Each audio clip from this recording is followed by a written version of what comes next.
Ancient stone guards a secret that refuses to stay buried. Welcome to Mystery Parlour. I am your host, Axen. Drop a comment telling me where you're listening from tonight. Your voices make this community incredible. Let's unlock the mystery.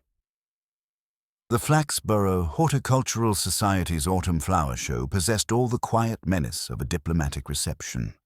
Beneath the veneer of polite appreciation for prize-winning dahlias and commendably straight-runner beans, rivalries simmered with the intensity of international incidents, though with considerably more attention to proper tea service.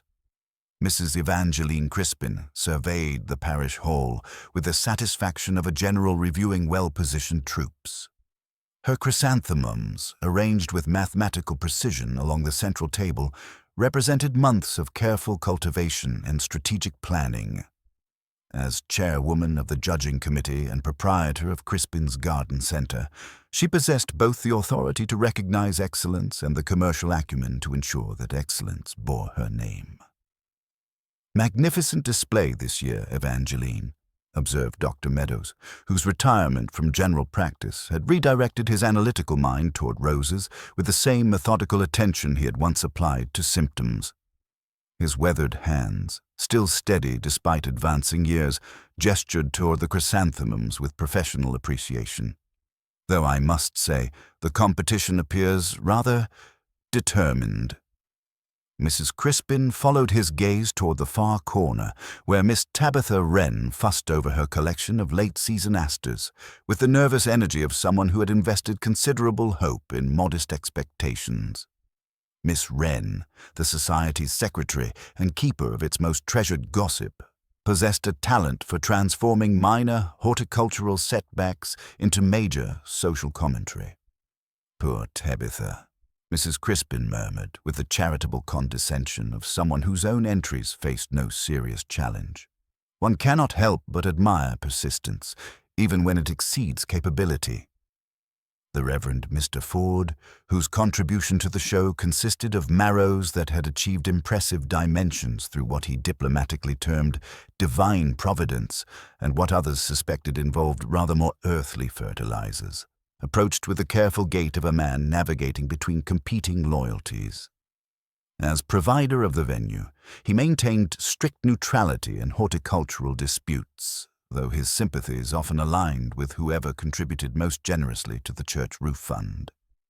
"Ladies, gentlemen," he announced with practiced clerical authority, "if I might have your attention, the judging will commence in precisely 10 minutes, allowing our esteemed panel time to consider each entry with appropriate deliberation."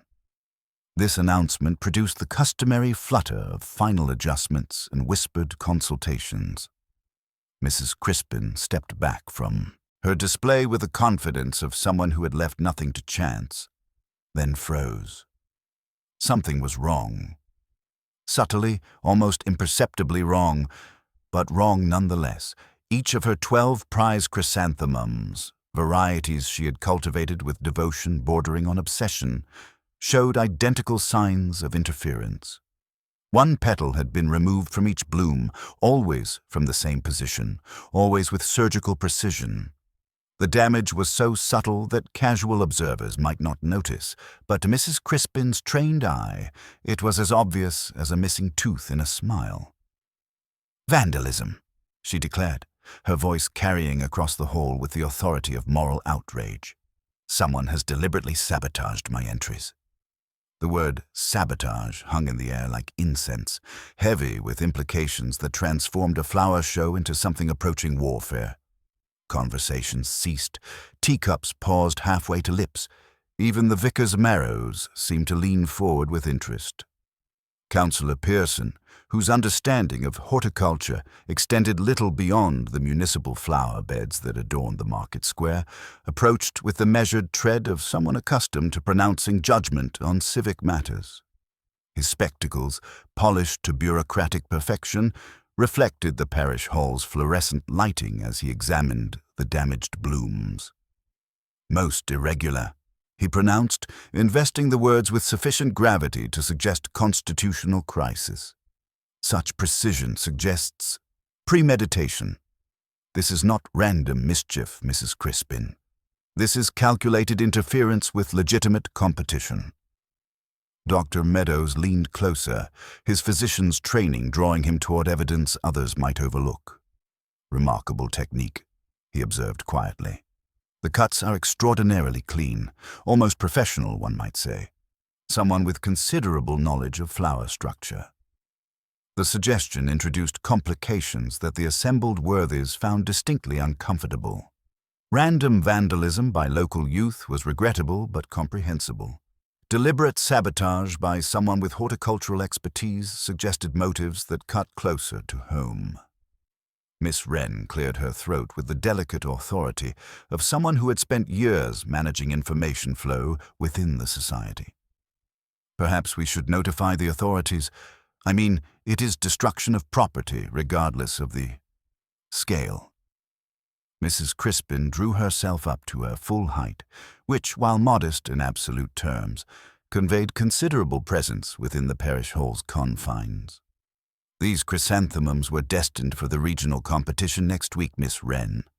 Someone has quite deliberately destroyed months of careful work." As if summoned by the mere mention of official intervention, Inspector Purbright appeared in the parish hall doorway.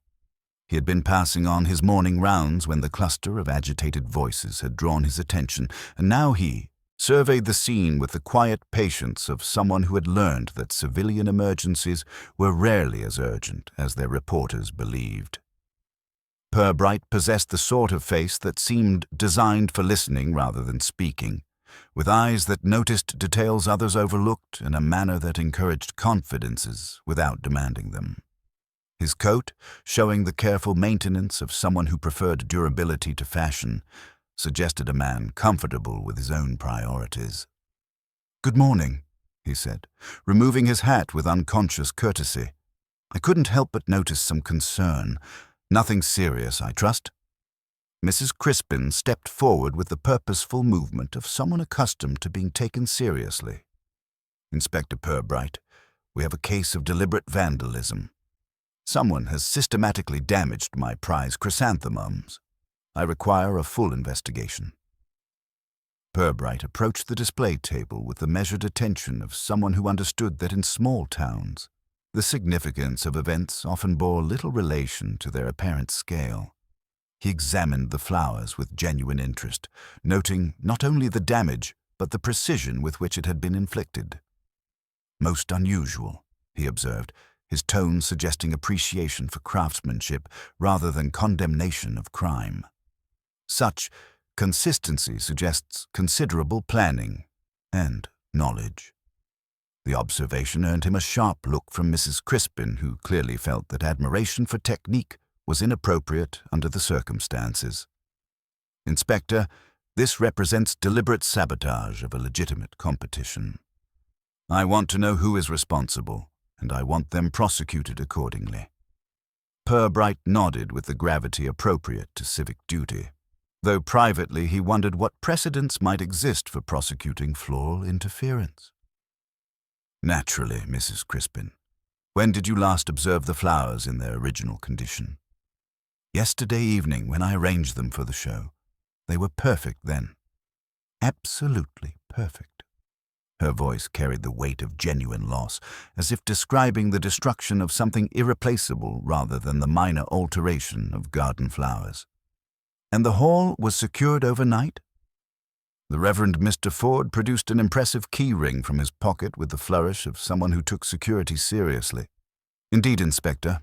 I locked up personally at 9:30 after final preparations were completed. Unlocked again this morning at 7:30 for Mrs. Crispin's arrival. Others have access? Well, naturally, the parish council maintains copies for emergencies. The cleaning lady, Mrs. Thornfield, has one. The scout leader, Mr. Grimsby, for their Wednesday meetings. The Women's Institute, of course. Oh, and I believe the Historical Society keeps one for their monthly gatherings." Purbright made careful notes, suspecting that the number of people with legitimate access would prove considerably larger than the vicar's initial inventory suggested. In his experience, the security of public buildings in Flaxborough operated on principles of trust and convenience rather than rigorous access control. Dr. Meadows lingered beside the damaged display, his analytical mind still engaged with the puzzle. "Inspector," he said quietly, "you might find it significant that whoever did this possessed intimate knowledge of chrysanthemum anatomy. These aren't random cuts. Each petal was removed from precisely the same position on each bloom. Someone who understands the flower's structure." Purbright added this observation to his notes, recognizing the importance of expertise in what might otherwise appear as simple mischief. The precision suggested not merely knowledge but confidence, the work of someone comfortable with both flowers and the consequences of their actions. As the crowd gradually dispersed, their voices carrying the particular tone of people who had witnessed something sufficiently unusual to provide conversation material for weeks, Mrs. Crispin remained beside her wounded chrysanthemums like a sentinel guarding sacred relics. The morning light, filtering through the parish hall's tall windows, cast long shadows across the display tables, and in that quiet moment, the damaged flowers seemed to hold secrets that went considerably deeper than mere horticultural rivalry. Purbright studied the scene with the patience of someone who understood that in Flaxborough, the most interesting crimes often began with the smallest disturbances. A single petal, removed with surgical precision from each of 12 prize chrysanthemums, suggested a mind that found satisfaction in subtle gestures rather than dramatic statements. It was, he reflected, a remarkably polite way to commit an outrage, and in his experience, politeness in criminal matters often concealed the most complex motives. The flower show would proceed, the judging would be completed, and the prizes would be awarded. But beneath the surface of civic celebration, something had shifted. Someone in Flaxborough possessed both the knowledge and the inclination to transform a horticultural competition into something approaching psychological warfare, and Purbright suspected that the chrysanthemums were merely the opening movement in a considerably more complex composition. The news of the chrysanthemum incident spread through Flaxborough with the peculiar efficiency of small-town intelligence networks, though with considerably less regard for accuracy than the postal service. By the time the morning's shopping had been completed and the first cups of coffee consumed, the story had acquired embellishments that would have impressed even the most creative members of the Women's Institute. At Pembridge's grocery, Mrs. Hargreaves informed her queue of fellow shoppers that systematic destruction had been visited upon the entire display. "Every single bloom mutilated," she declared with the authority of someone who had heard it from Mrs. Patterson, who had it directly from Miss Wren. Dr. Meadows confirmed it himself. Surgical precision, he said. Someone with medical training, no doubt. Mr. Pembridge, whose role as purveyor of newspapers had elevated him to the status of unofficial expert on criminal matters, adjusted his spectacles with judicial gravity. "Mark my words, this isn't about flowers. This is about reputation. Someone wanted to make a statement, and poor Mrs. Crispin's chrysanthemums were simply the vehicle." By the time the story reached the Green Man at lunchtime, it had undergone further transformation. Bert Grummet, fortified by his usual pint, declared to anyone within hearing distance that old Crispin's prize blooms were chopped right down to the stems. His embellishment was immediately corrected by Mrs. Dobbs, the postmistress, whose information network rivaled that of the telephone exchange. "Nonsense, Bert," she retorted with the crisp authority of someone who dealt in facts rather than speculation. It was the precise removal of one petal from each bloom. And it wasn't random vandalism. This smacks of someone with intimate knowledge of Mrs. Crispin's methods. An inside job, if you ask me. At the police station, Sergeant Love arrived with a notebook full of names and the expression of someone who had discovered that security in Flaxborough operated on principles of trust rather than rigorous access control. "Keys to the parish hall," he reported to Inspector Purbright, "exist in what you might call a state of nature. Official holders include the vicar, Mrs. Thornfield the cleaning lady, Mr. Grimsby for the Scouts, Mrs. Pargeter for the Women's Institute, Mr. Lansing from the Historical Society, and—" He consulted his notes with barely concealed amusement. Mr. Pym, the undertaker, for funeral teas. Funeral teas? Purbright's eyebrows rose with mild interest. Apparently, bereavement requires sustenance, sir. Sausage rolls and sympathy, according to Mr. Pym. Purbright made careful notes, suspecting that the actual number of people with access would prove considerably larger than this initial inventory suggested. In his experience, the security of public buildings in Flaxborough operated on the assumption that criminal intent was fundamentally incompatible with church attendance and civic responsibility. Anything else of interest, Sergeant? Mr. Lansing mentioned that the Historical Society meets this week. Special program on the Crypt of St. Olaf's, Silence and Stone. He seemed particularly proud of the title, sir. Used capital letters when he wrote it down. Purbright's gaze drifted toward the window, where the church tower presented itself between rooftops like a stone finger pointing toward more celestial concerns. Crypts, he mused, as if testing the word for significance. Did Mr. Lansing explain why silence merited capitalization? Because he does, sir. Everything gets capitals with Mr. Lansing, makes ordinary things sound important.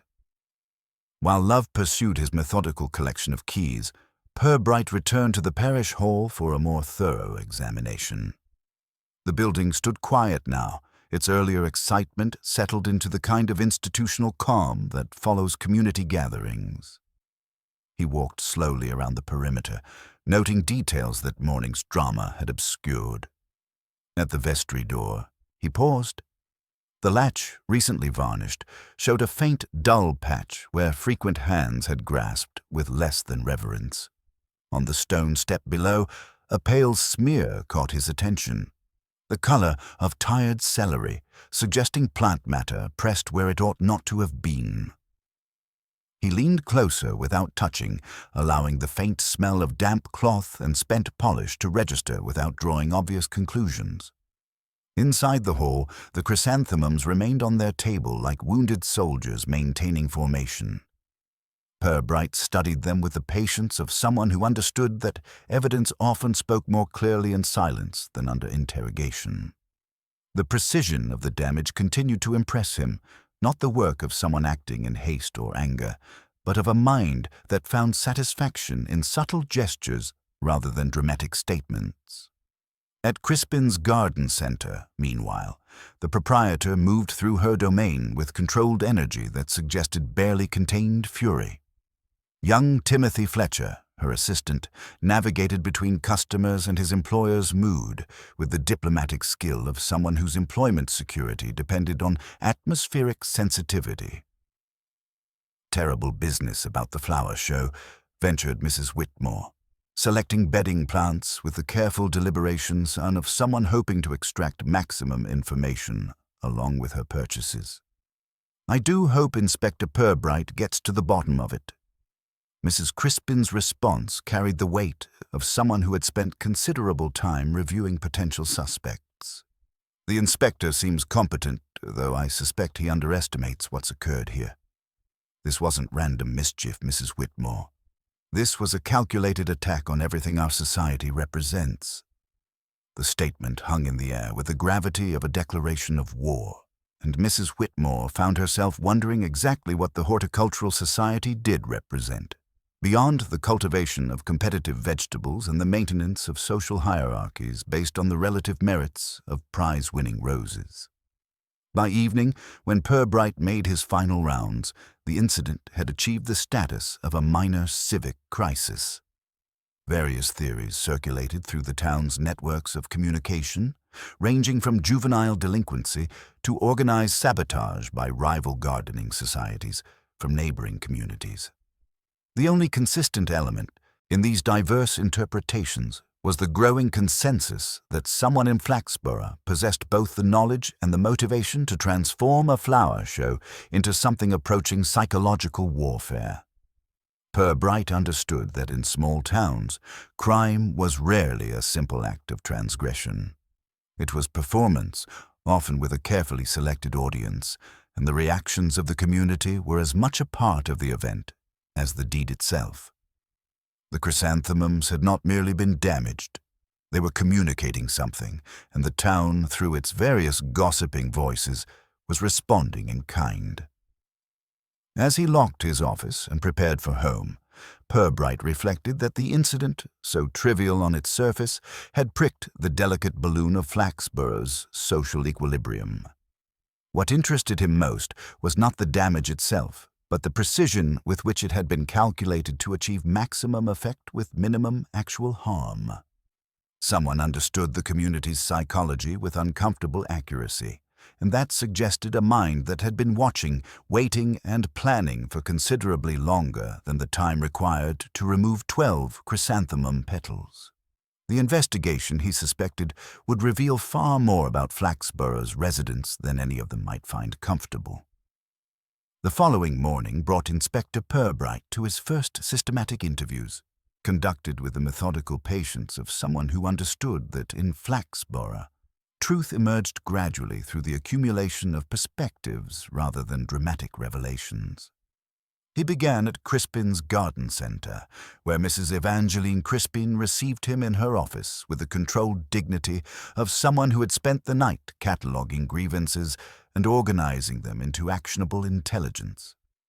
The office reflected its owner's personality with botanical precision.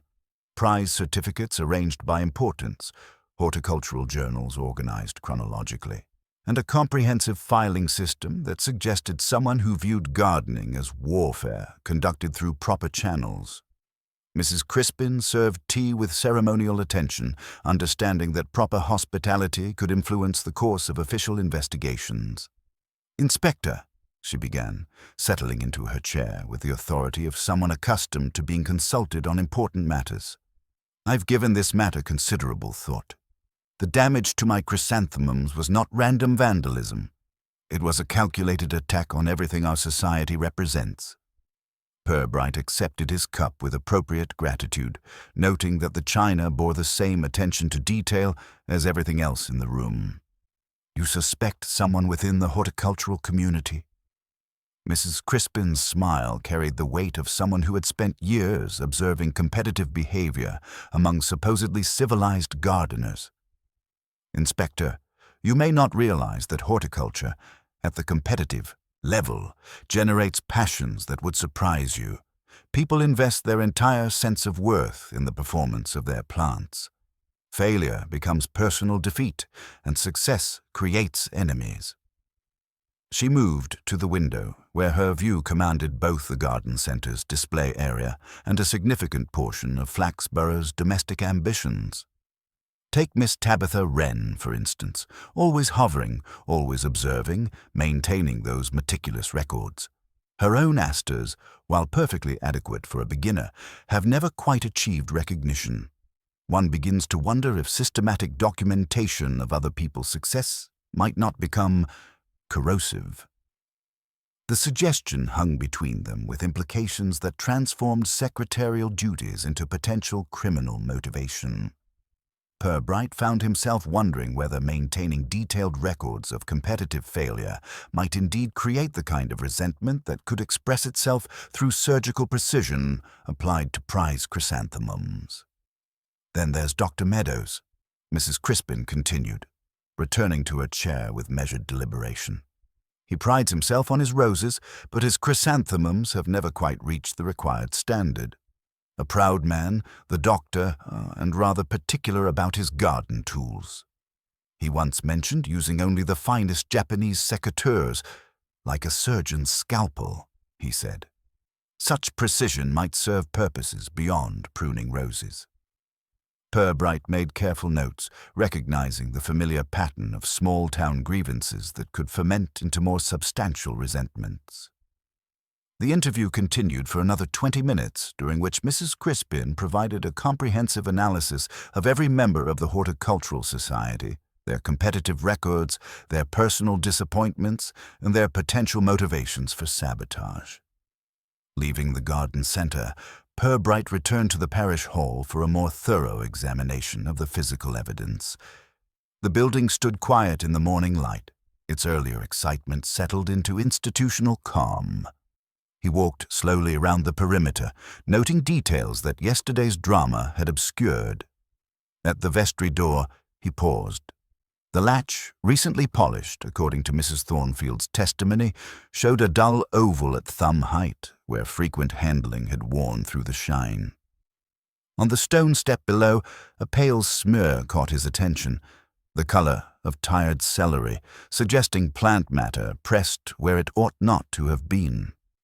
He leaned closer without touching, allowing the faint smell of damp cloth and spent polish to register without drawing obvious conclusions. Inside the hall, the chrysanthemums remained on their table like wounded soldiers maintaining formation. Purbright studied them with the patience of someone who understood that evidence often spoke more clearly in silence than under interrogation. The precision of the damage continued to impress him. Not the work of someone acting in haste or anger, but of a mind that found satisfaction in subtle gestures rather than dramatic statements. His next visit was to Miss Tabitha Wren, whose small cottage, nestled among a riot of slightly overgrown perennials, exuded a different kind of meticulousness, one born of careful observation rather than grand ambition. Miss Wren, whose spectacles seemed permanently perched on the edge of perpetual inquiry, greeted him with nervous excitement that suggested both eagerness to help and anxiety about the implications of police attention. "Inspector Purbright, do come in. Such a dreadful business about Mrs. Crispin's flowers, though I must say the damage could have been much worse. Whoever did it showed remarkable restraint." The observation struck Purbright as oddly specific. Restraint. Well, yes.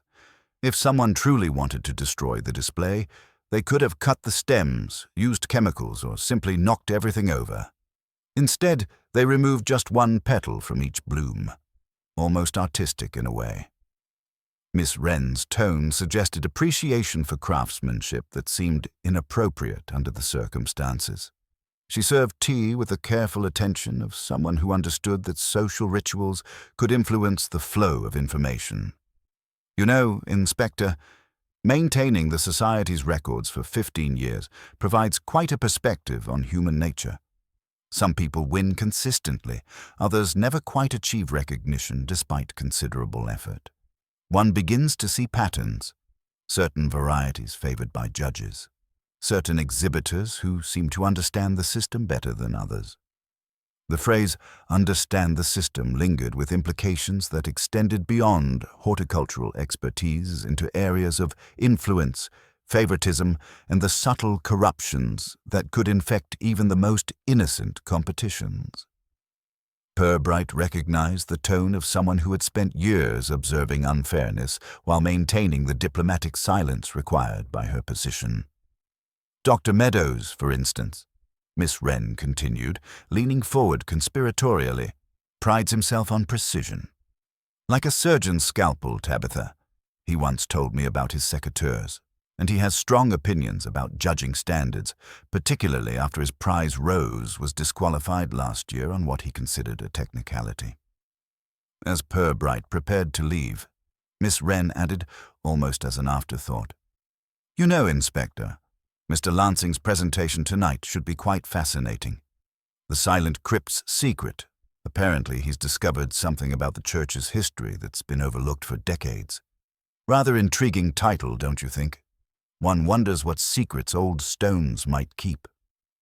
The comment seemed to carry weight beyond its obvious meaning, and Purbright found himself wondering whether the evening's historical revelations might prove more relevant to his investigation than the damage to 12 prize chrysanthemums would initially suggest. His final stop of the morning was a brief encounter with Dr. Meadows, whom he found tending his roses with the quiet dedication of a man in communion with nature. The doctor, maintaining his characteristic dignity, offered polite cooperation while firmly denying any involvement. "Inspector, while I appreciate a challenge, my interests lie firmly with the Rose family. As for Mrs. Crispin, while her methods are occasionally robust, I hold no personal animosity. The damage, however, was quite remarkable from a technical standpoint. Such precision suggests someone with intimate understanding of delicate plant tissue, perhaps a professional florist, or even someone with botanical training. By midday, Purbright possessed a detailed map of the community's gardening grudges that read like a guide to small-town psychological warfare. Mrs. Crispin saw envy and systematic resentment. Miss Wren observed patterns of favoritism and institutional unfairness, while Dr. Meadows focused on technical expertise and professional competence.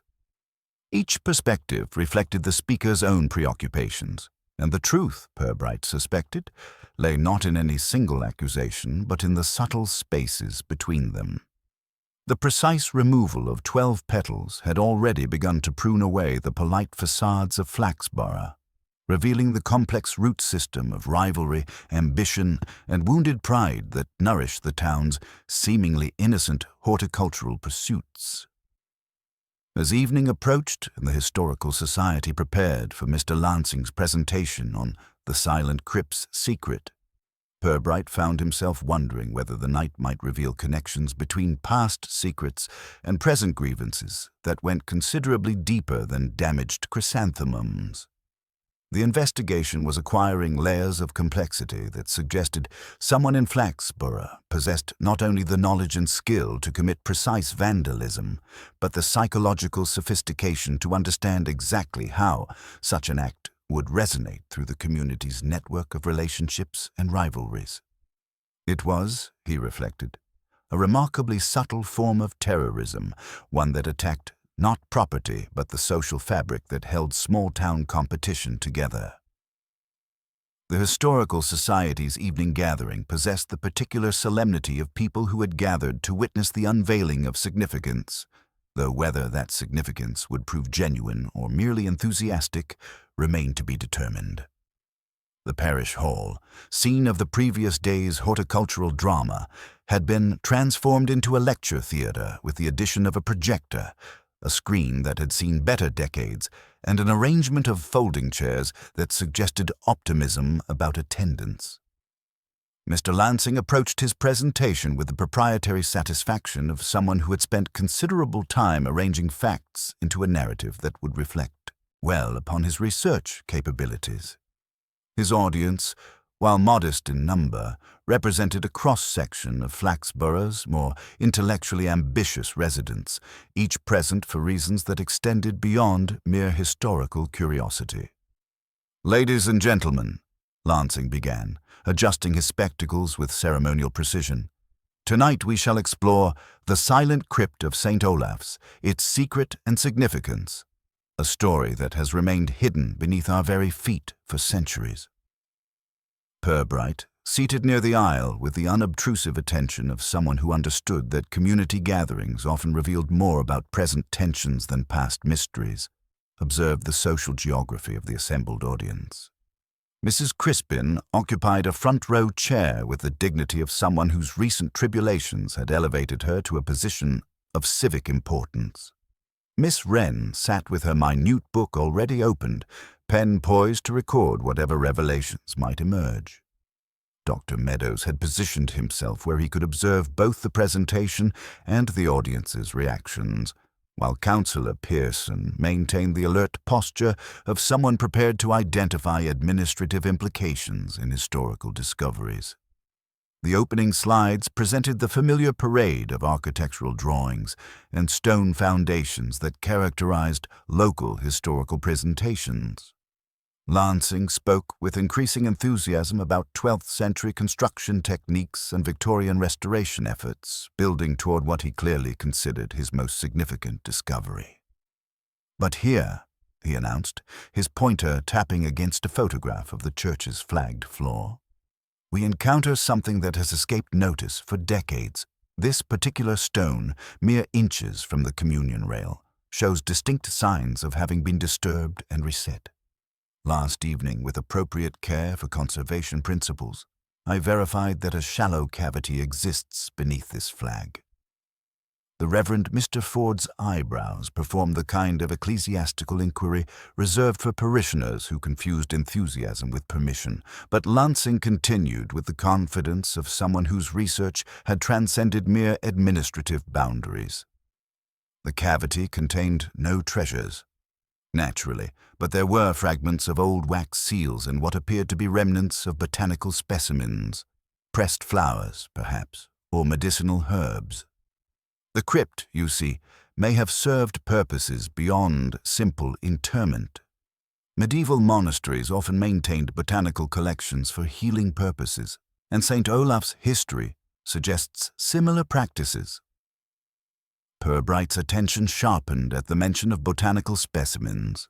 The connection between historical plant preservation and contemporary floral expertise introduced possibilities that extended beyond coincidence into the realm of deliberate symbolism. Midway through the presentation, the projector produced a mechanical sigh and surrendered to age.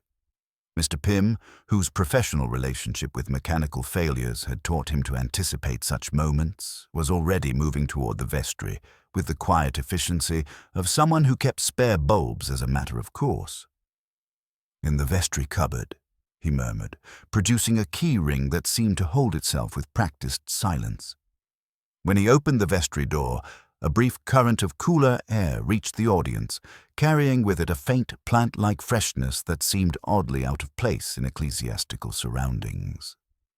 Pym returned with the replacement bulb, though Purbright noticed that his cuff bore a pale, fibrous lint that could have been sacristy dust, but possessed a distinctly greenish tinge. The presentation resumed with Lansing's conclusion that the crypt deserved systematic archaeological investigation. With proper permissions and expert supervision, we might uncover botanical specimens that could illuminate medieval horticultural practices. Imagine the historical significance of preserved plant materials, maintained in perfect condition by the crypt's unique atmospheric conditions.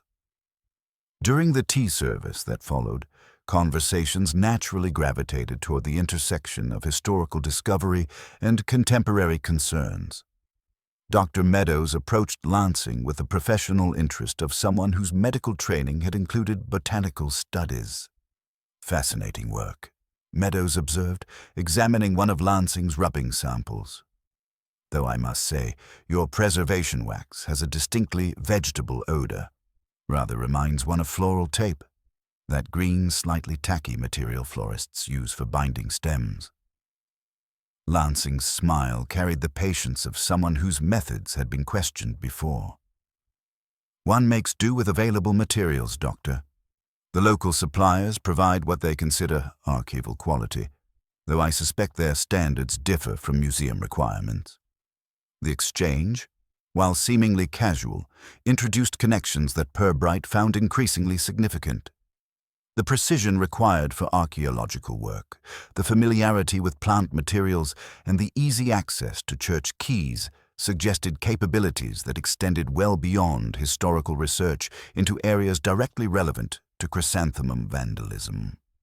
Councillor Pearson, who had arrived late and missed the botanical discussions, chose this moment to share his conclusions about the flower show incident. "Gentlemen, I believe we've been overthinking this matter. The damage to Mrs. Crispin's display shows all the hallmarks of juvenile mischief.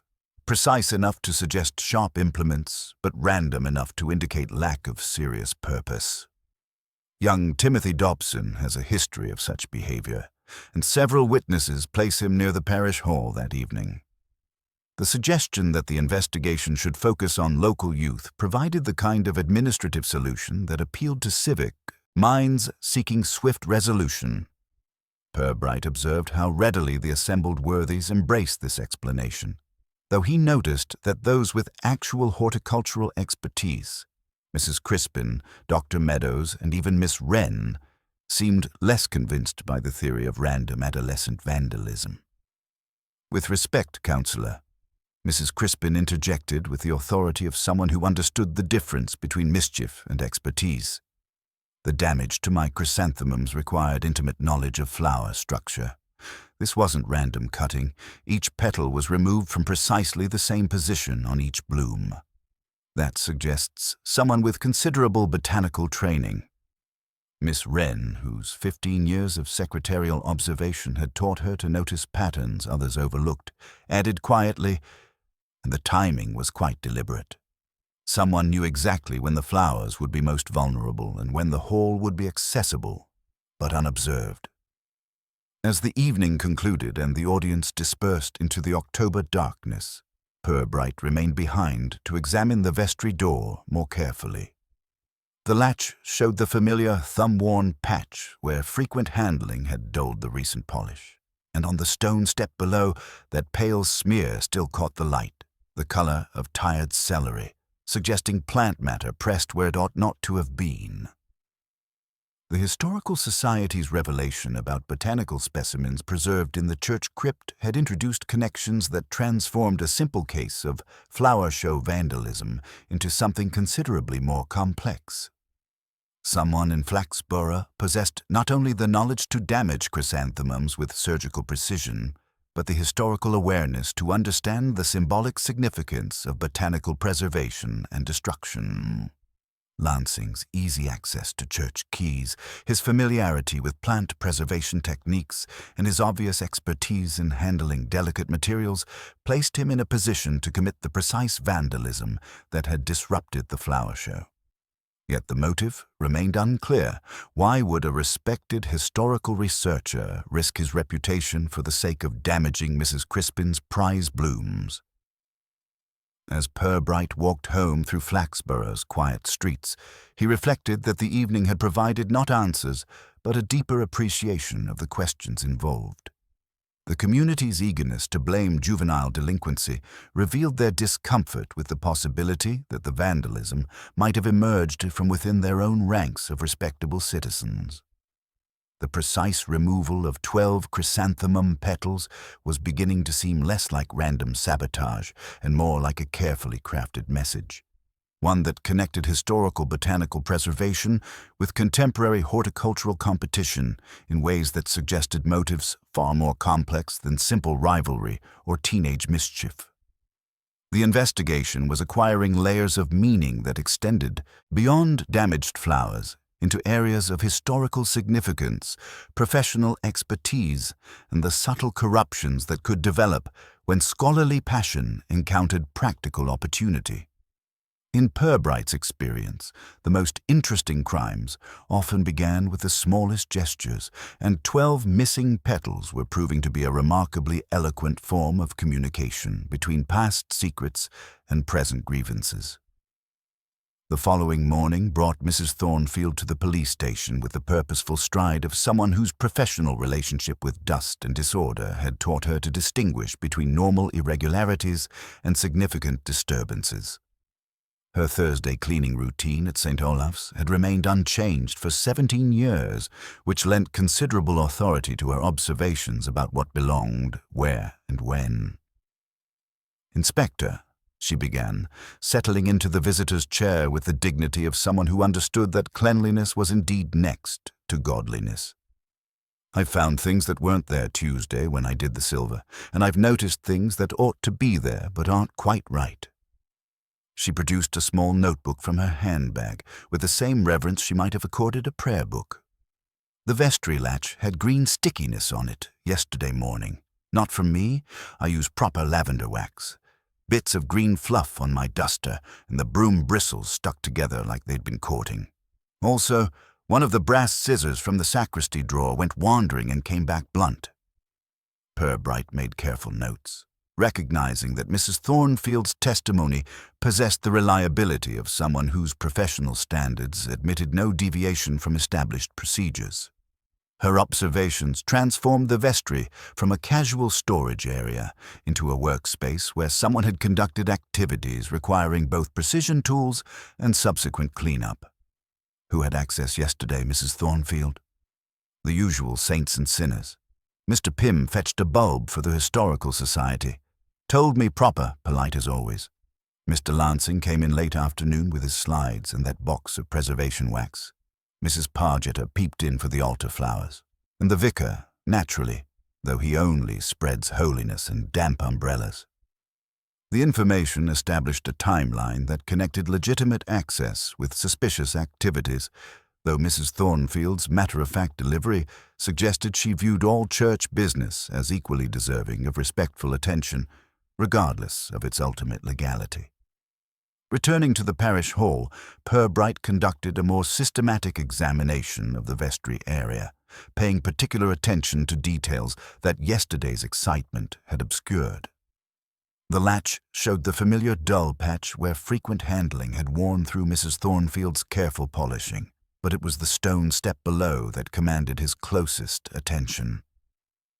The pale smear he had noted previously revealed itself, under patient scrutiny, to be more complex than simple plant matter.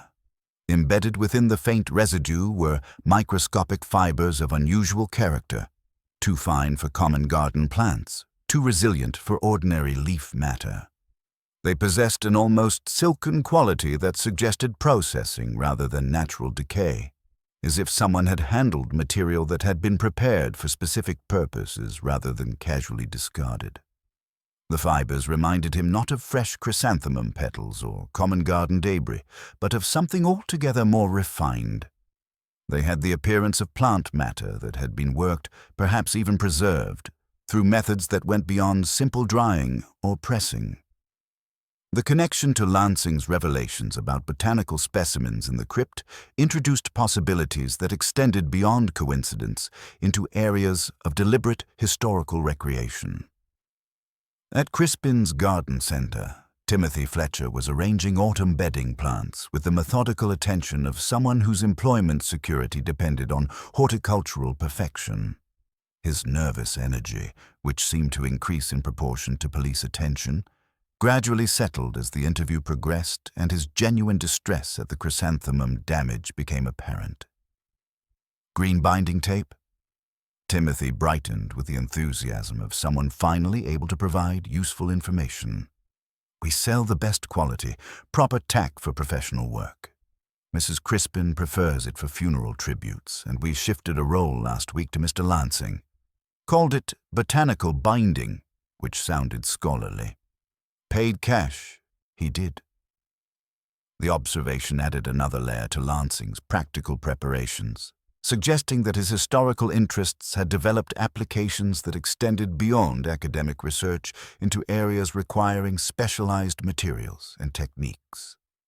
Anyone else purchase it recently?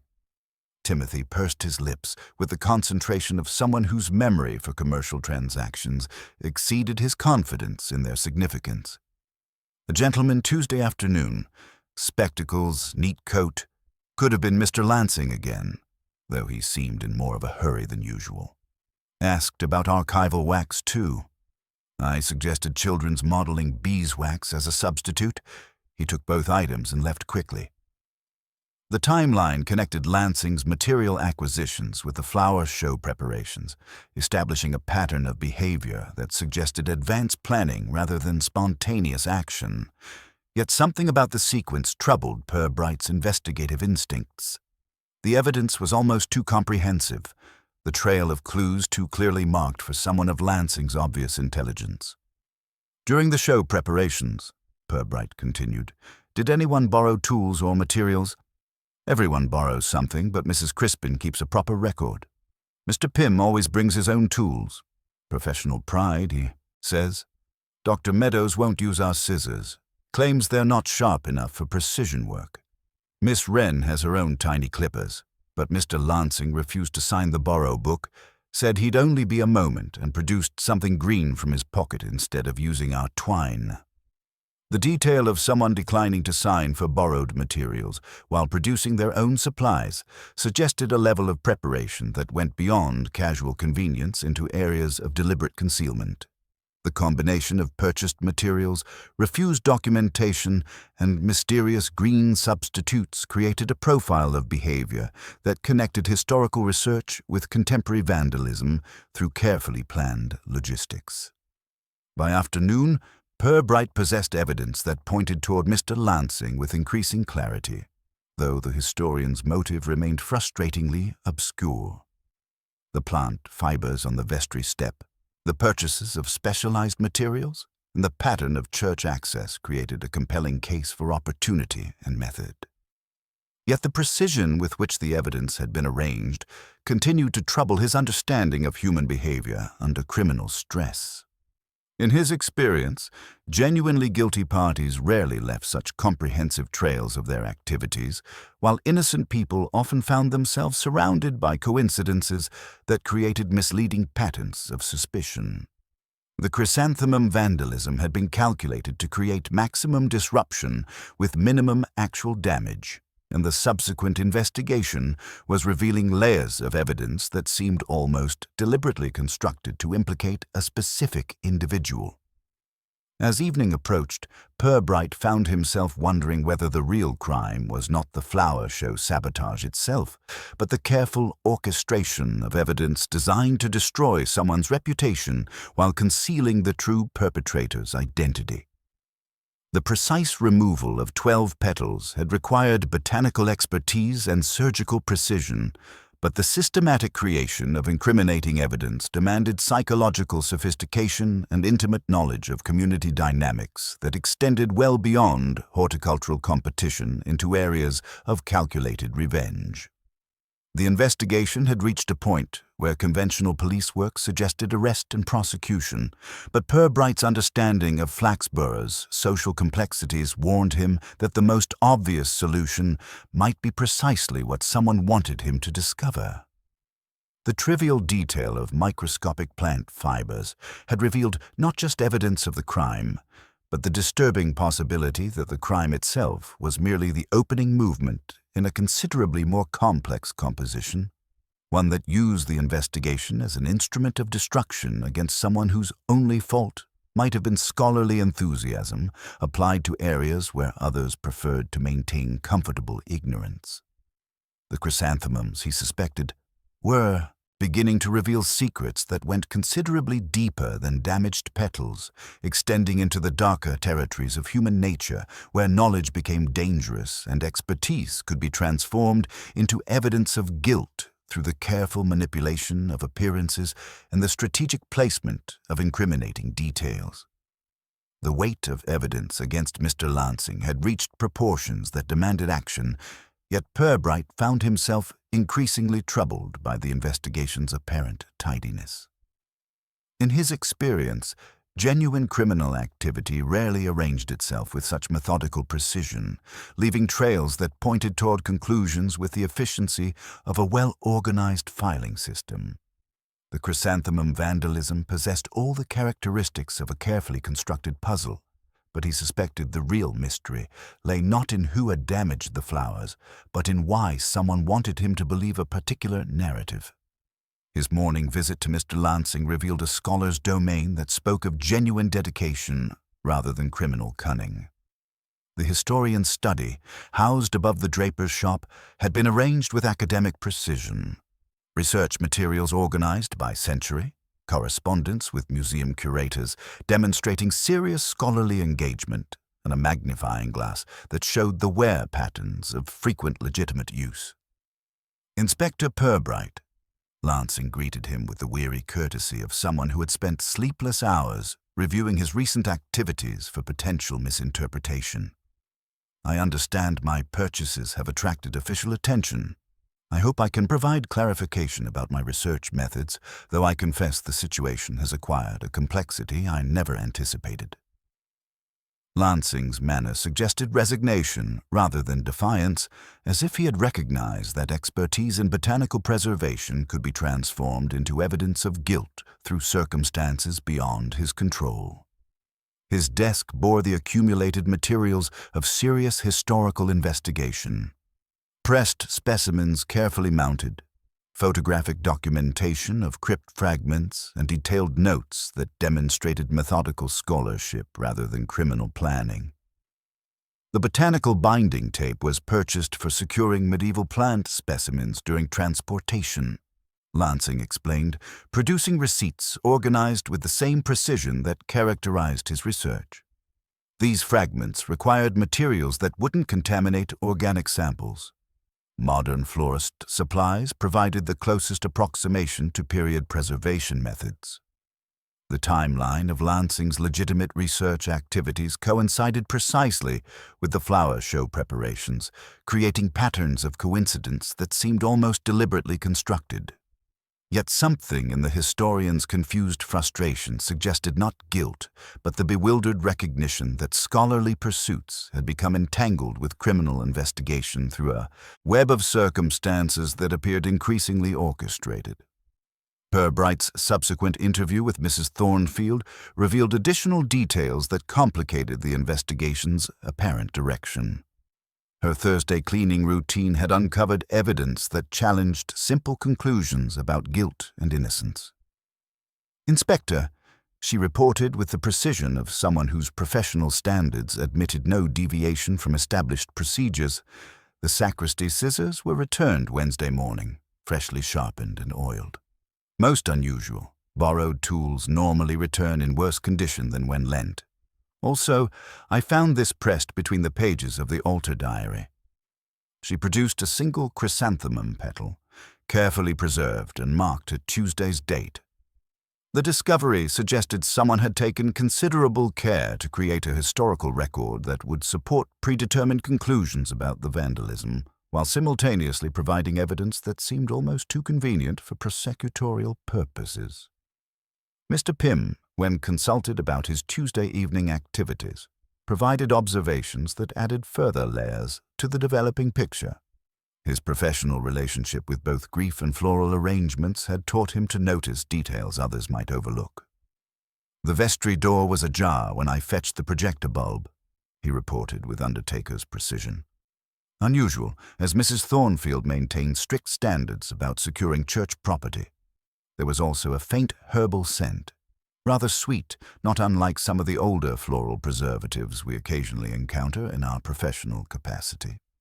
The accumulating evidence suggested someone had been engaged in activities that went considerably beyond simple bulb replacement, using legitimate access to conduct operations that left carefully calculated traces for subsequent discovery. It was Timothy Fletcher's revelation at Crispin's Garden Center that introduced the most significant development in the investigation's expanding scope. The young assistant, less nervous than during previous interviews, provided information that shifted the inquiry's focus toward possibilities that had remained hidden beneath the surface of local horticultural competition. "Mrs. Crispin has a serious rival," Timothy confided with the conspiratorial tone of someone sharing intelligence that might prove significant. "Mrs. Delia Finch from Oakhaven runs Finch's Flora and competes directly with Mrs. Crispin at regional shows. Last year, Mrs. Finch lost Best in Show for her fuchsias because Mrs. Crispin's dahlias were marginally superior. There was quite a scene, apparently. Mrs. Finch claimed unfair influence through strategic tea cake placement at the judges' luncheon. The revelation transformed petty local rivalry into something approaching commercial warfare, with implications that extended beyond Flaxborough's boundaries into the broader, competitive ecosystem of regional horticulture. Timothy's additional observation proved even more significant. Mrs. Finch purchased specialized floral foam the day before the show, a particular green variety that's dense like a sponge. She seemed rather determined and mentioned preparing a special arrangement for a difficult client. The foam, when cut, leaves fine fibers that stick to everything, and it has a distinctly herbal scent. The technical description aligned perfectly with the physical evidence Purbright had collected from the vestry step. The silken plant fibers, the green stickiness Mrs. Thornfield had noted, and the herbal fragrance Mr. Pym had detected. Floral foam, when handled roughly, could indeed produce the kind of processed plant material that had puzzled the investigation while explaining the blunted condition of the sacristy scissors. Dr. Meadows, encountered during his evening garden rounds, provided psychological insights that elevated the investigation beyond simple vandalism into areas of calculated manipulation. His medical training had taught him to observe symptoms rather than accept obvious diagnoses. Inspector, what troubles me most is not the technical competence displayed, but the psychological sophistication involved.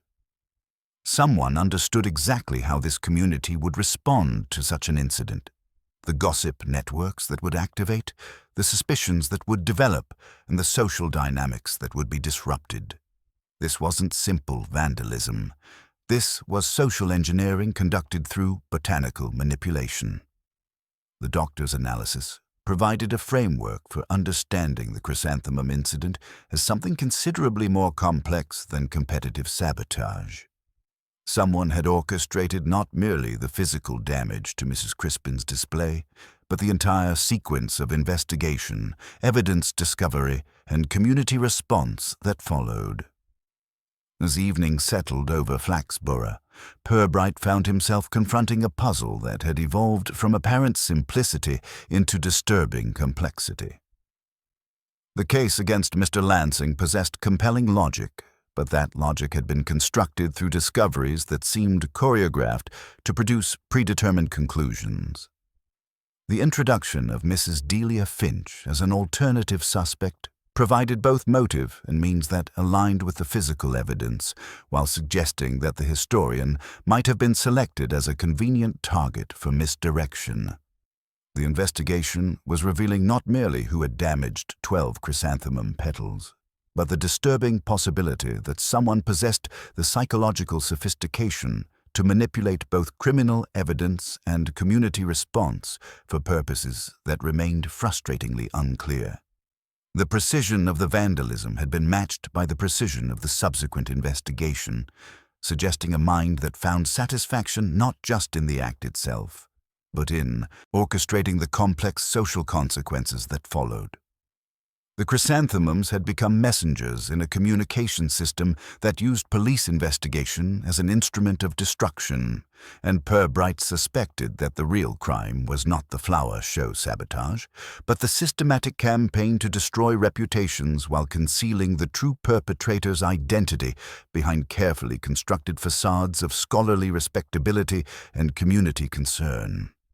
The trivial detail of 12 missing petals had exposed a web of connections that extended from medieval botanical preservation to contemporary psychological warfare, suggesting motives that cut considerably deeper than horticultural rivalry into the darker territories where knowledge became dangerous and expertise could be transformed into evidence of guilt through the careful orchestration of appearances and the strategic manipulation of investigative procedures. The field of inquiry had expanded beyond Flaxborough's boundaries, and the quiet currents of small-town animosity were beginning to reveal patterns that connected local grievances with broader networks of competitive resentment. Someone had understood not only how to damage chrysanthemums with surgical precision, but how to ensure that the investigation would unfold according to a carefully predetermined script, one that used the community's own social dynamics as instruments of destruction against carefully selected targets. The second incident announced itself with the measured dignity that characterized all of Mr. Pym's professional communications. His telephone call to the station carried the particular gravity reserved for matters that, while not immediately fatal, possessed implications extending well beyond their apparent scope. "Inspector," he said with the careful precision of someone accustomed to delivering unwelcome news with appropriate solemnity, "I have received a funeral wreath that appears to have suffered a misfortune remarkably similar to Mrs. Crispin's chrysanthemums. I thought you might prefer to examine it before proceeding with the service arrangements." Purbright found the undertaker's establishment maintaining its customary atmosphere of respectful efficiency, where grief was processed with the same methodical attention applied to all human transitions.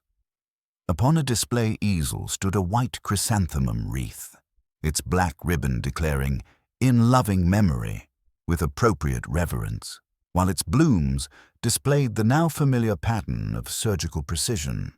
12 flowers, each missing one petal from the identical position, the damage so neat it might have been intentional design until one understood its significance. "Delivered at 9:30 by a young man with an Oakhaven van," Pym reported, consulting his records with funeral director's attention to detail. "I signed the receipt, placed the wreath here, and went to complete some paperwork. When I returned 15 minutes later, I discovered the damage and this. He indicated a small envelope tucked beneath the ribbon, bearing the kind of buff paper stock familiar to anyone who had conducted business with Flaxborough's civic institutions. Inside, arranged with careful precision, lay the 12 missing petals, pressed flat like botanical specimens. The envelope's exterior bore a typed message. "Silence holds what the living spoil."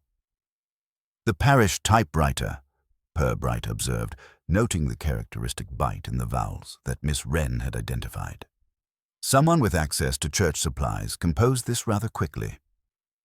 The timeline eliminated Mr. Lansing, whose morning at the county archives was thoroughly documented by the librarian's testimony.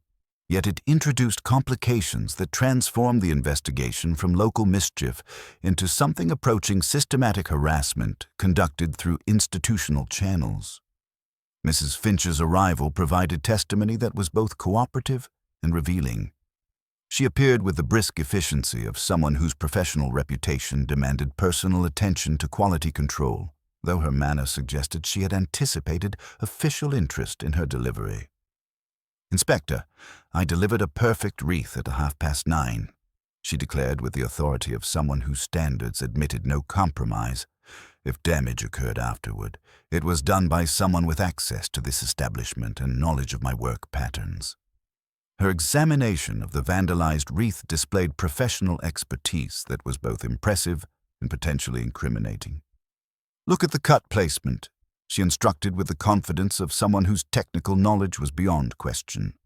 "No florist would damage the symmetry in that manner. This was done by someone who understands flower structure but lacks aesthetic sensitivity."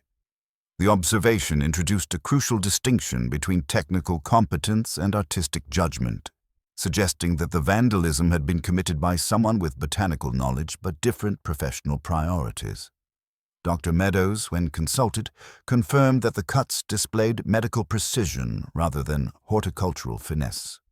"The technique is surgical rather than decorative," he observed, with the analytical detachment of someone whose training encompassed both disciplines.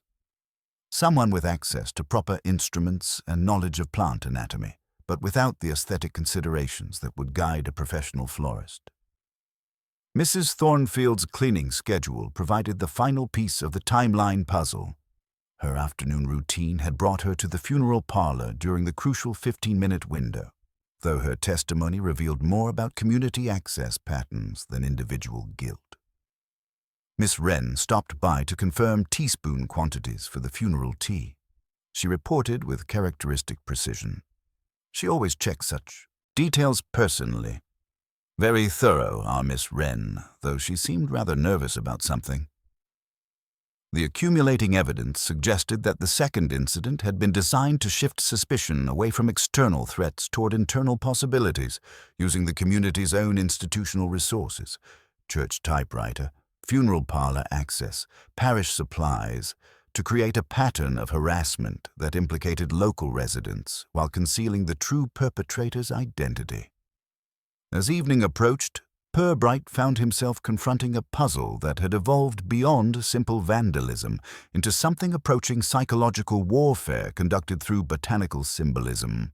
The precision of both incidents, the careful timing, and the systematic use of community resources suggested a mind that understood not only how to damage flowers with surgical accuracy, but how to orchestrate an investigation that would reveal the social tensions underlying Flaxborough's apparently peaceful horticultural community. The funeral wreath incident had confirmed that someone possessed both the technical expertise and institutional access necessary for sustained harassment, while the typed message suggested motives that extended beyond competitive rivalry into areas of deeper personal grievance.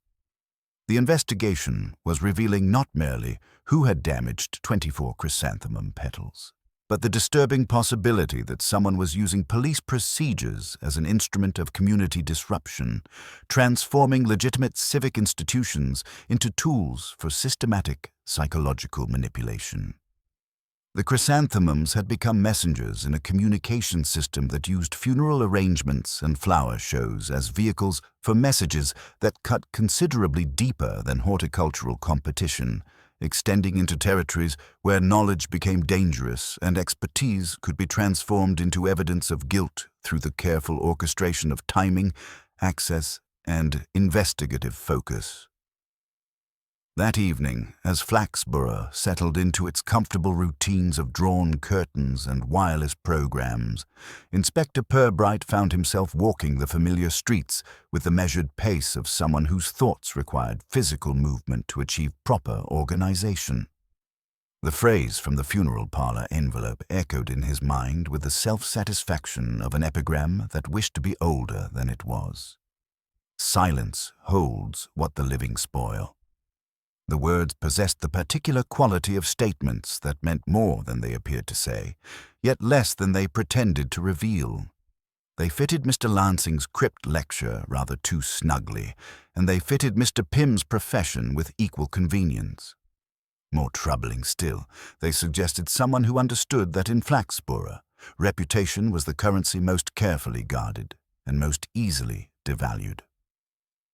Back at the station, Sergeant Love had arranged the day's discoveries into patterns that, to his credit, resembled questions rather than conclusions. "Timeline's tight as a drum, sir," he reported with the satisfaction of someone whose methodical nature had been rewarded with clarity. "Mr. Lansing at the County Archives from 9 to noon. Librarian signed his form with underlining for emphasis. Mrs. Finch confirms her delivery route, though she seemed rather keen to emphasize her hatred of untidiness and her indifference to local politics. Those were her exact words, sir, though they sounded rehearsed." Purbright made careful notes, recognizing that people who protested their indifference to politics usually possessed the strongest opinions about it. "And the envelope?" "Buff parish stock, sir. Typeface matches the church machine's misaligned E. Same as appears in the Chrysanthemum Committee minutes. Clean as a whistle for fingerprints, which suggests either gloves or someone whose hands belong there naturally." The observation introduced the familiar paradox of small-town crime. Evidence that pointed everywhere and nowhere simultaneously. Purbright found himself considering not who had access to parish supplies, but who possessed the psychological sophistication to transform routine administrative tools into instruments of harassment. He sat quietly for some time, allowing his mind to arrange the suspects according to their relationship with silence. Undertakers belonged naturally to those for whom silence was a professional requirement, along with doctors and vicars in their more solemn moments. Secretaries, however, belonged to a different category entirely. Those for whom silence was a tool that could be deployed with precision timing and maximum effect. The number 12 continued to trouble him with its insistent symbolism. 12 petals, taken twice with surgical precision.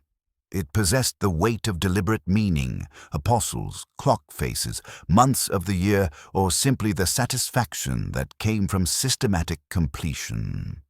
Someone who found meaning in numerical patterns, then, and who understood that small subtractions could create larger disruptions without destroying the essential structure. Miss Tabitha Wren's curious endorsement of the vandal's restraint returned to his thoughts with uncomfortable persistence.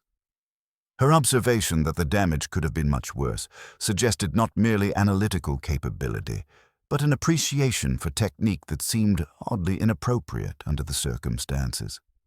Her 15 years of secretarial observation had provided comprehensive knowledge of everyone's capabilities and grievances, while her position granted access to church keys, parish typewriter, and the detailed scheduling information that would make precise timing possible. Yet something fundamental troubled him about the case against Miss Wren. The evidence was remarkably comprehensive, perhaps too comprehensive for someone of her obvious intelligence. In his experience, genuinely guilty parties rarely left such systematic trails of their activities, while innocent people often found themselves surrounded by coincidences that created misleading patterns of suspicion. Dr. Meadows' distinction between medical and horticultural precision had introduced a crucial observation. The cuts displayed surgical accuracy rather than decorative finesse, suggesting someone whose technical expertise derived from disciplines other than gardening. Yet the doctor's own familiarity with delicate instruments and his documented disappointment over a disqualified rose created their own patterns of opportunity and motive. Mrs. Delia Finch presented the most straightforward commercial motivation, her rivalry with Mrs. Crispin documented through Timothy Fletcher's testimony about strategic tea-cake placement and disputed judging standards. Her purchases of specialized floral foam aligned perfectly with the physical evidence, while her presence in Flaxborough during both crucial periods established opportunity that challenged her claims of conducting business exclusively in Oak Haven. As the evening progressed, Purbright found himself confronting a puzzle that had evolved beyond simple vandalism into something approaching psychological warfare conducted through botanical symbolism.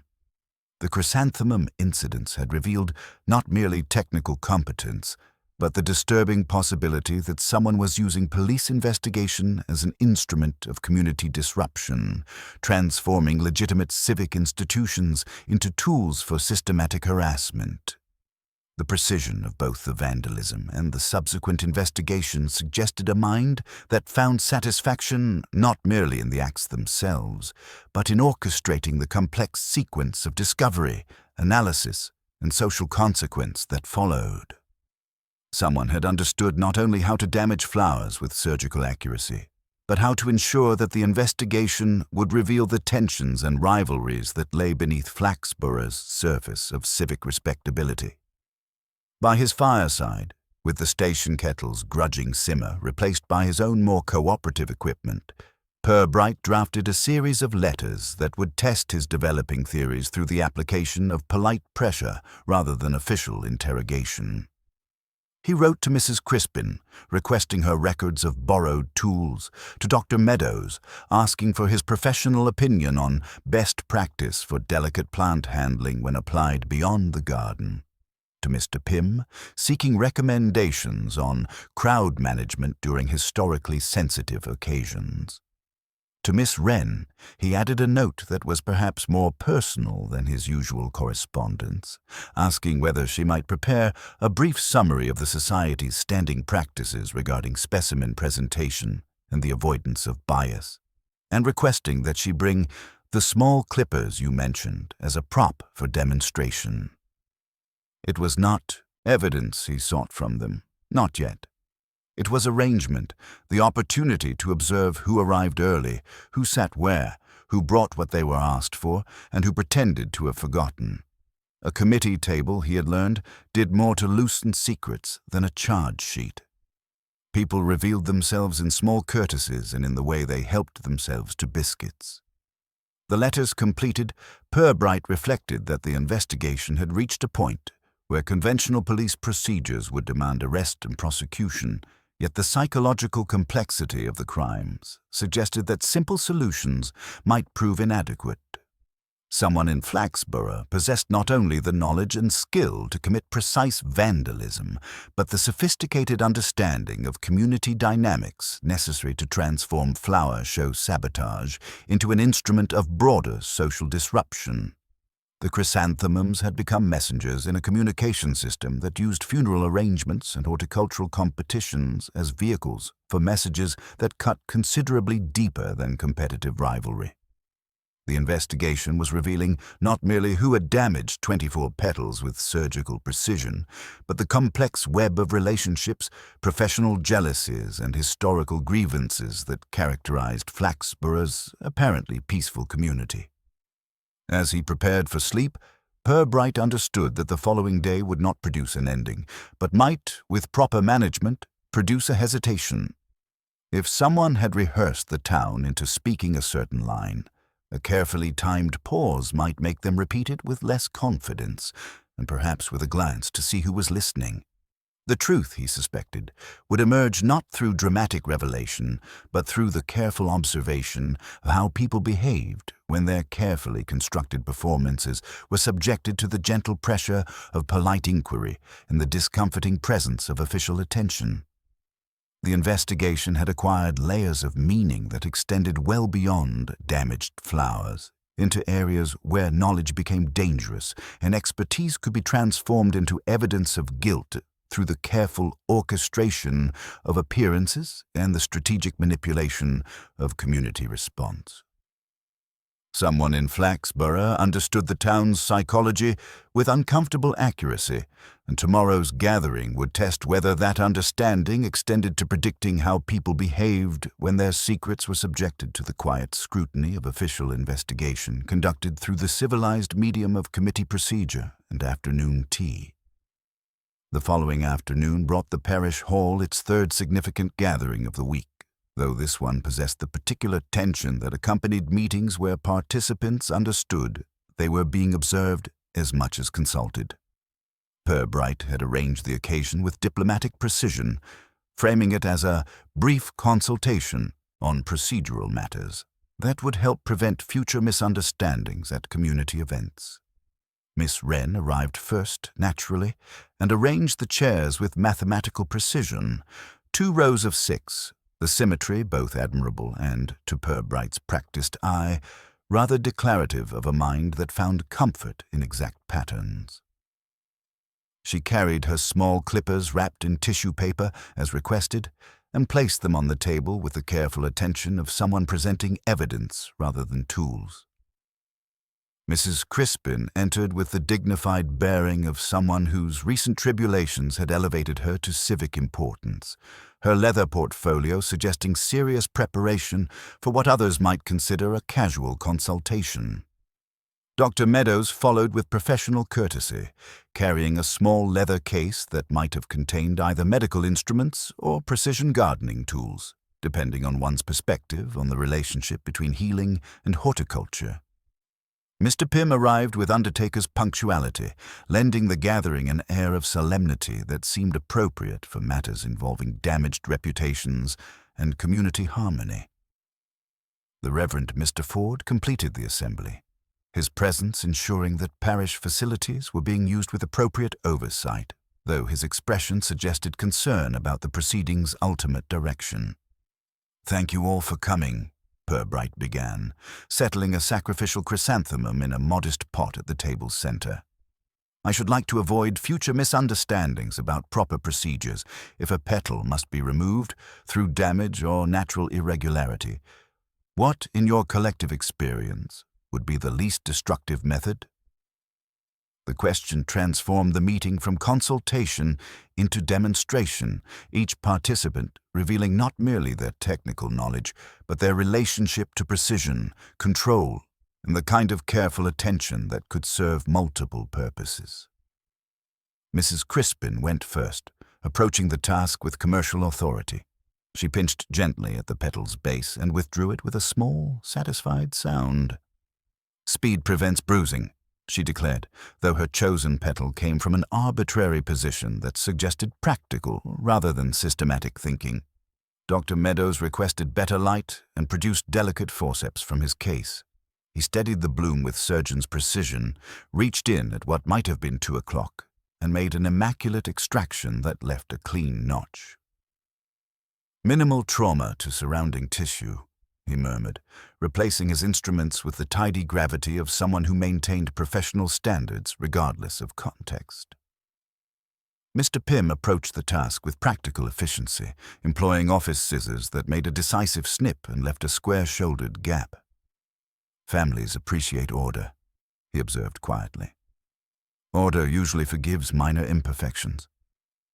Miss Wren accepted the bloom last, her small clippers emerging from their tissue wrapping with ceremony that seemed disproportionate to the task. "If it must be done," she said, her voice carefully neutral, "one should choose a consistent point to preserve visual symmetry." Her hand settled with muscle memory rather than conscious thought, selecting a petal from precisely the same position as in the original vandalism and withdrawing it with an economy that suggested practice rather than experimentation. The demonstration concluded with polite appreciation for everyone's cooperation, though Purbright noted how Miss Wren's precision had exceeded mere competence, achieving the kind of automatic accuracy that comes from repetition rather than instruction. "Most helpful," he said, producing a small card from his pocket, parish stock, bearing the typewriter's familiar imperfection. "I took the liberty of drafting some preliminary notes for our recommendations." He began reading aloud, then paused with mild confusion. "Silence keeps, holds what the living spoil," Miss Wren supplied automatically, the correction emerging before her conscious mind could intercept it. Color gathered in her cheeks like a surprised tide, and she looked down at her agenda where the misaligned E marked each line like a tiny accusation. "Is it?" Mr. Lansing looked genuinely puzzled. "I don't recall using that particular phrase." "Something similar," Miss Wren said quickly, smoothing the paper with unnecessary attention. "From your presentation about preserved specimens." The moment hung in the air with the weight of revelation disguised as helpful correction, and Purbright observed how the other participants adjusted slightly in their seats, as if physical distance might provide protection from psychological proximity to uncomfortable truths. During the tea service that followed, conversations acquired the particular quality of people who had witnessed something significant but were not yet prepared to acknowledge its implications. Mrs. Crispin apologized to no one in particular for the community's inconvenience. Dr. Meadows examined his demonstration cut with professional interest. Mr. Pym counted cups. 12, he noted with undertaker's attention to detail, and began stacking them with quiet efficiency. Miss Wren folded her agenda with precise movements and slipped it into a file marked Policies Judging, avoiding the vestry step as one might avoid a place remembered for embarrassment. She paused to realign chairs that were already properly positioned, her movement suggesting the kind of nervous energy that accompanies the recognition of having revealed more than intended. As the gathering dispersed into the October afternoon, Purbright remained behind to examine the demonstration materials. A single petal lay overlooked on the table, its edge showing the diagonal cut characteristic of Miss Wren's technique. He placed it in his pocket with the same quiet satisfaction that had characterized the entire afternoon's proceedings. The consultation had achieved its purpose through the simple expedient of allowing people to demonstrate their capabilities while believing they were being helpful rather than examined. Miss Wren's automatic completion of the typed phrase had provided the connection between secretarial access and anonymous messages, while her precision with the clippers had demonstrated familiarity that extended beyond casual garden maintenance into areas of practiced expertise. The investigation had reached the point where conventional police work would demand a confrontation, yet Purbright understood that in Flaxborough, truth emerged more readily through patient observation than dramatic accusation. Miss Wren's 15 years of secretarial service had provided comprehensive knowledge of everyone's schedules, capabilities, and vulnerabilities, while her position granted access to church keys, parish typewriter, and the detailed information that made precise timing possible. The chrysanthemum vandalism was beginning to reveal itself not as random sabotage, but as carefully orchestrated communication, a message delivered through botanical symbolism by someone who understood that in small communities, the most effective attacks targeted reputation rather than property. The precision of both the vandalism and the subsequent investigation suggested a mind that found satisfaction not merely in the acts themselves, but in orchestrating the complex sequence of discovery, analysis, and social disruption that followed. Tomorrow, Purbright reflected, would require a different kind of conversation, one conducted in private, where silence could be examined more directly and the truths it held could be acknowledged without the protective presence of community witnesses. The parish hall had served its purpose as a stage for revelation, but the final act would require a more intimate setting, where the careful facades of civic respectability could be set aside in favor of honest recognition of what had actually occurred beneath Flaxborough's surface of horticultural competition and community cooperation. The following morning brought Inspector Purbright to Miss Tabitha Wren's cottage with the quiet persistence of someone who understood that final conversations required privacy rather than ceremony. The small garden, showing signs of recent, rather frantic attention where autumn bedding had been removed with more enthusiasm than horticultural wisdom would normally recommend, seemed to sigh in the crisp air as if anticipating the delicate pruning that was about to occur. Miss Wren received him with the resigned courtesy of someone who had spent a sleepless night reviewing 15 years of secretarial observations and recognizing that expertise in record-keeping could serve as evidence of systematic planning rather than mere administrative competence. Her sitting room, arranged with the same precision that characterized her committee work, bore witness to a life lived through careful documentation. Minute books arranged by year, correspondence filed by subject, and a small desk where the parish typewriter's familiar imperfections had left their mark on countless official documents. "Inspector," she said, settling into her chair with the dignity of someone who had decided that truth, however uncomfortable, was preferable to the exhausting maintenance of deception. "I believe we have matters to discuss that extend beyond yesterday's demonstration." Purbright accepted tea served on china that matched the precision of everything else in the cottage, noting that Miss Wren's hands, steady during yesterday's committee work, now showed the slight tremor that accompanied the recognition of having been observed more carefully than anticipated. The morning light, filtering through windows that had been cleaned with characteristic thoroughness, illuminated a face that bore the accumulated weight of someone who had spent years maintaining diplomatic silence about observations that had gradually fermented into something approaching desperation. "The chrysanthemums," he said quietly, allowing the statement to hang between them with the weight of shared understanding rather than accusation. 12 petals, removed with surgical precision. The funeral wreath, damaged with identical technique. Someone with intimate knowledge of flower structure and access to parish facilities.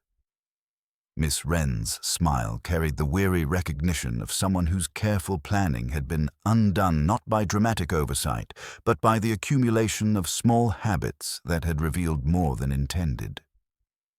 "Yesterday, when you read that phrase, I completed it before I could stop myself. Silence holds what the living spoil.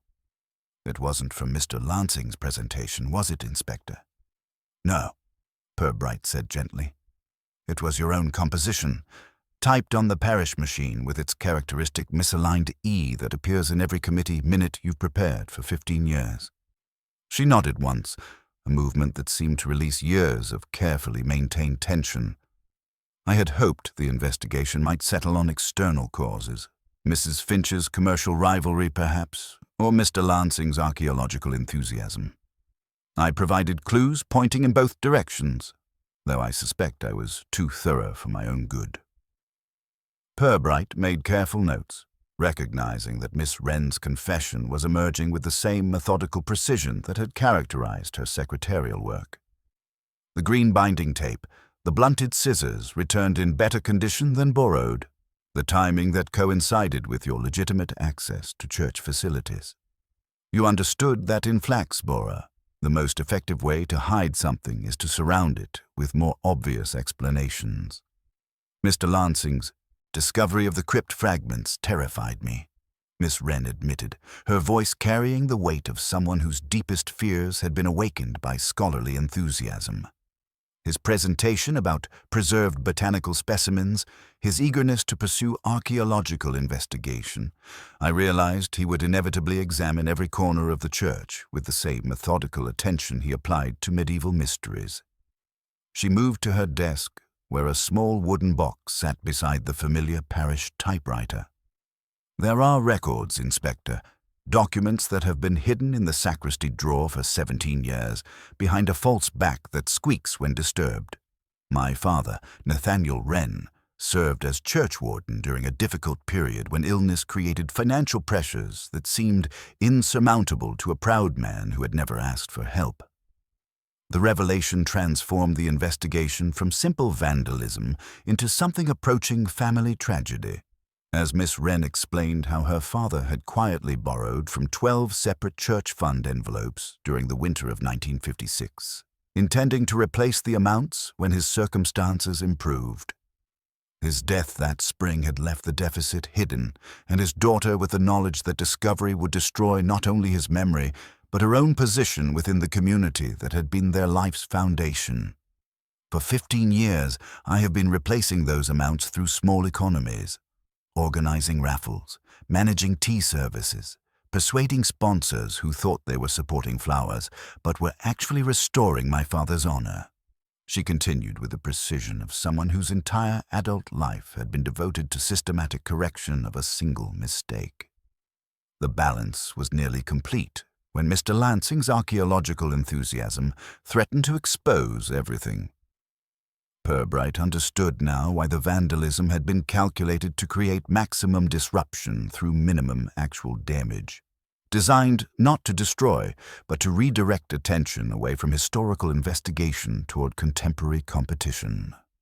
Miss Wren's expertise in committee procedures had provided not only the technical knowledge necessary for precise flower damage, but the sophisticated understanding of community psychology required to ensure the investigation would focus on obvious suspects rather than hidden secrets.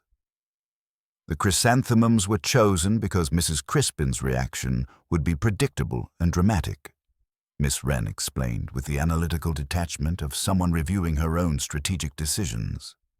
12 petals because that number had significance only I would understand. One for each envelope my father had disturbed. The funeral wreath was intended to suggest external commercial rivalry, while demonstrating that the vandalism was systematic rather than random. As the morning conversation continued, Miss Wren's careful orchestration of evidence revealed itself as considerably more sophisticated than simple misdirection. She had understood that in Flaxborough, truth emerged through the accumulation of gossip and speculation, and she had carefully fed that process with clues that pointed toward explanations that would satisfy the community's need for resolution without threatening the secrets that had shaped her entire adult life. I never intended to harm anyone's reputation permanently, she said with the quiet dignity of someone whose moral compass had been tested by circumstances beyond her control. I hoped that a brief period of confusion and misdirected investigation would be sufficient to discourage Mr. Lansing's archaeological enthusiasm until I could complete my father's restoration. Purbright recognized that Miss Wren's confession revealed not merely the mechanics of chrysanthemum vandalism, but the complex psychology of someone whose professional dedication to institutional integrity had been compromised by personal loyalty and the weight of family secrets. Her 15 years of secretarial service had provided comprehensive knowledge of everyone's schedules and vulnerabilities, while her position had granted access to the tools and information necessary for systematic misdirection. The records are in the sacristy drawer, Miss Wren concluded, producing a small key from her desk. False back, left side. There is a list of the 12 original amounts and my own accounting of how the balance has been restored through methods nobody needed to question. The final payment was scheduled for next month. By the time Purbright prepared to leave, both participants understood that the investigation had achieved its purpose through revelation rather than prosecution. Miss Wren's confession had provided not merely admission of guilt, but comprehensive documentation of the family crisis that had made such dramatic gestures seem necessary to someone whose entire adult life had been devoted to protecting her father's memory while maintaining her own position within the community that had been their shared foundation.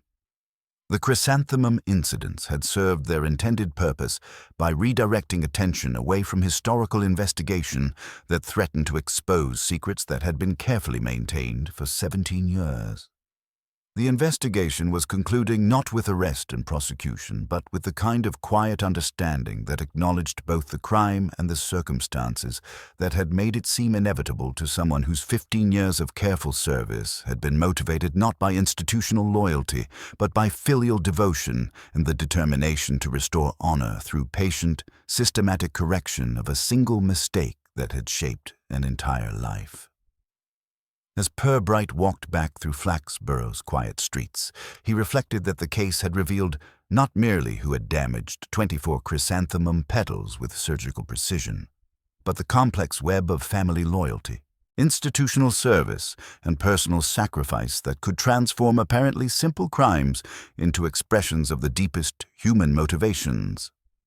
Miss Wren's campaign of botanical misdirection had been designed not to destroy, but to protect, using her expertise in community psychology to ensure that investigation would focus on obvious explanations rather than hidden truths that had been carefully preserved through decades of quiet dedication to correcting the consequences of a single moment of human weakness.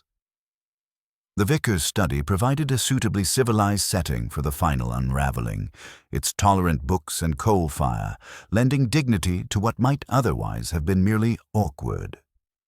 The Reverend Mr. Ford presided with pastoral authority, while Mrs. Crispin, Dr. Meadows, and Miss Wren arranged themselves with the careful attention of people who understood they were participating in something that would be remembered and discussed for years to come.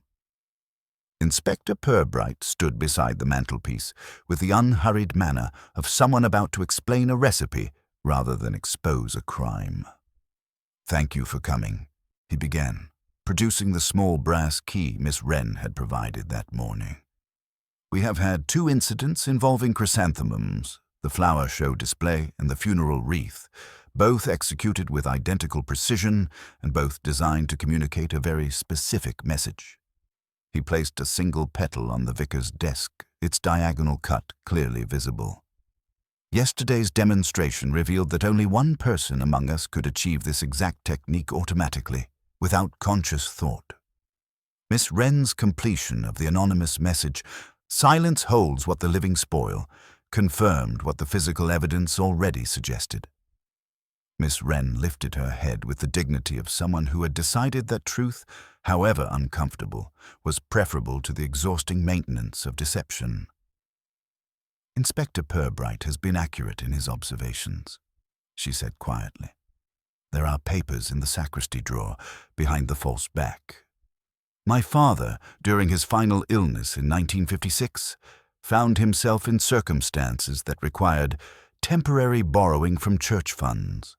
12 separate envelopes. I have spent 17 years replacing those amounts through small economies and careful management of church social events. The revelation transformed the room's atmosphere from investigative tension to something approaching pastoral care. Mrs. Crispin, whose initial outrage had been considerable, found herself confronting the reality of someone who had dedicated nearly 2 decades to protecting a parent's memory through systematic restitution. The chrysanthemums were chosen because I knew the community would notice your loss.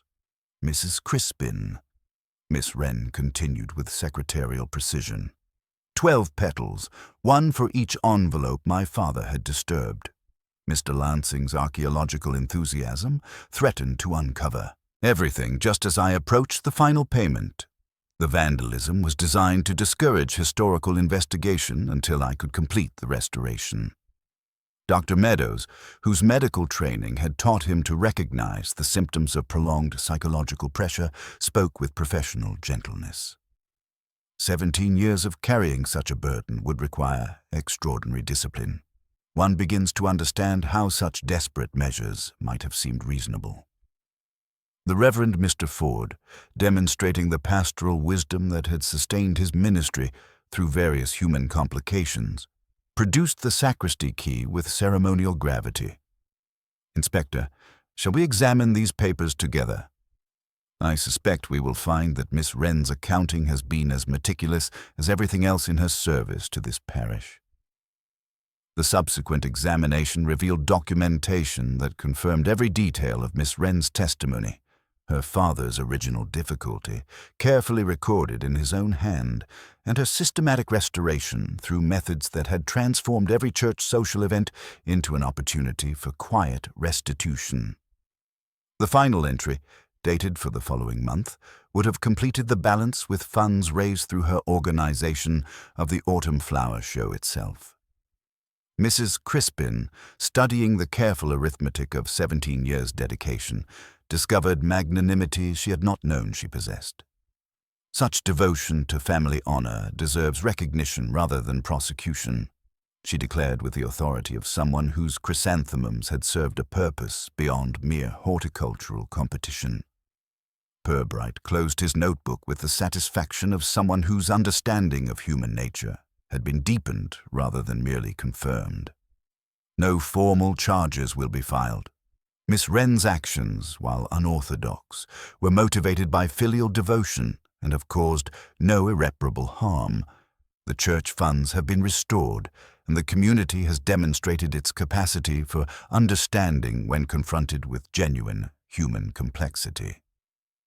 As the gathering dispersed into the October afternoon, Flaxborough began its subtle adjustment to revelations that had transformed apparent vandalism into an expression of the deepest family loyalty. Miss Wren would take a brief leave of absence.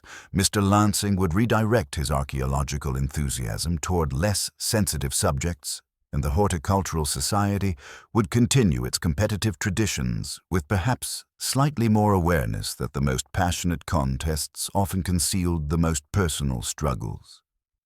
Inspector Purbright returned to his paperwork with quiet satisfaction, reflecting that in small towns the most interesting crimes often revealed more about community character than criminal behavior. The precise removal of 24 chrysanthemum petals had exposed not merely technical expertise, but the complex web of relationships, loyalties, and moral compromises that sustained small-town life beneath its surface of civic respectability.